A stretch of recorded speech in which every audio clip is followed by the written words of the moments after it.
My name is Jiayi Du. My presentation will be on EHA's issues in tanneries. This is an independent study, part of Global Environmental Health of Spring 2017 semester. Okay, here I will begin with the objectives of the presentation. First, I will describe the harmful emissions, chemicals in main process of tannery and show the health problem caused by the harmful chemicals.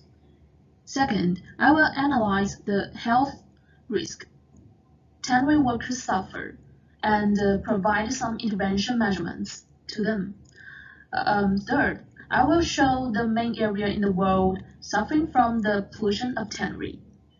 And the last, I will analyze the disparities exist in tannery industry developed area and the tannery pollution contaminated area.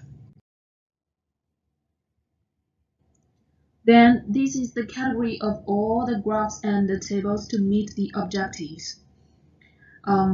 They are including chemical emissions in tannery, harmful environmental impact, impact on human, major leather producing countries and the regions most impacted by chromium pollution from tannery, and chromium pollution distribution over the world. Okay, here the tanning industry involves the following processes linked closely with pollution. It contains lots of organic and inorganic chemicals, like benzene used in the tanning process and formaldehyde used in the preparation of the hide for tanning process. Of course, there is also pollutant of concern with the tanning, including zinc, lead, chromium, and some other heavy metal like these. Among them, chromium was found to be closely associated with tannery waste. Chromium-containing organic matter will be discharged in the process of chromium splitting, shaving, and the bedding trimming. Some of the processes I don't list them on the tables, but the most harmful chemicals are all here.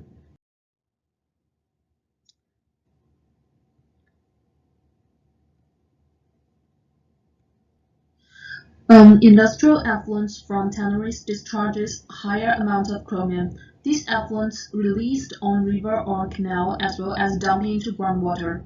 The toxicity of chromium through drinking water is the major problem for plant growth, animals, and human health. Tanneries from Jamal Industrial Area in Kanpur.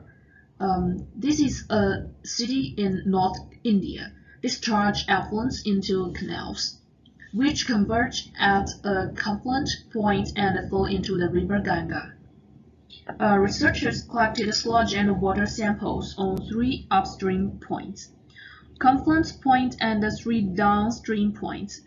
The Jamal Industrial Area is located beside one tributary of Ganga.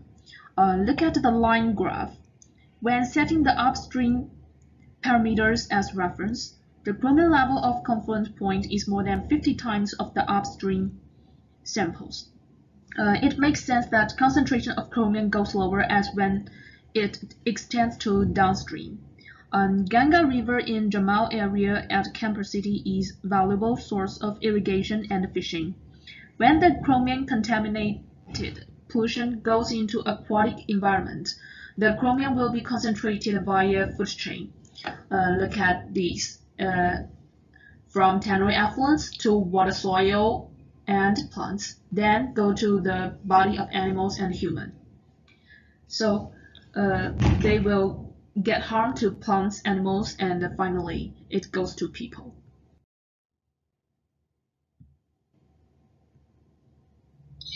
And now let's look at tannery workers who are the most exposed to the harmful chromium pollution. It showed that the level of blood chromium in the tannery workers is nearly twice as high as that of control group, and the urea chromium level of workers even reaches 300 and more per liter, whereas the urea chromium level of control group is really low. Chromium as well as other heavy metal definitely do harm to human. It can cause cancer of respiratory system like lung cancer and stomach problems like ulcer. Um, Meanwhile, they also do harm to kidney and the liver. They can cause skin problems and iron deficiency anemia. Now let's look at the distribution of the tannery industry and the distribution of pollution all over the world. For the production of China leather, has the most leather production. and the second it goes Here Italy. I picked Here I picked three countries to illustrate some paradox In phenomenon. 2006, leather production in China is 4,000 million square feet, and that in India is 119 million square feet.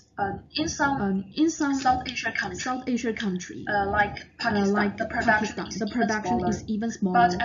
But as we can see in the bar graph of impacted population by the tannery pollution of the world. South Asia takes up 68% of the total impacted population.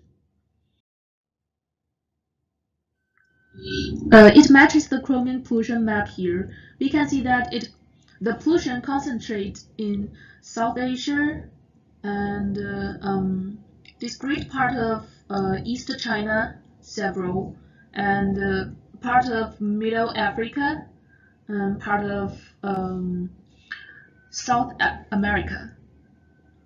I mean, here is the problem. Countries with higher production don't have severe chromium, like the Europe, like Russia, and even China, only a little pollution. But those with lower leather production, they do have severe chromium pollution. That's why I think it should be about the policy and the law. Government and the organizations should regulate the emission of the tannery and set standard to effluent purify before discharging.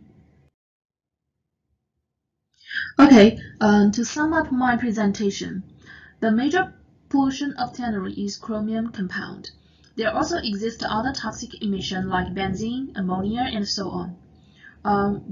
Water effluents of tannery is full of chromium, which is going to accumulate in the river, and this heavy metal element will concentrate through food chain in animal and the human body.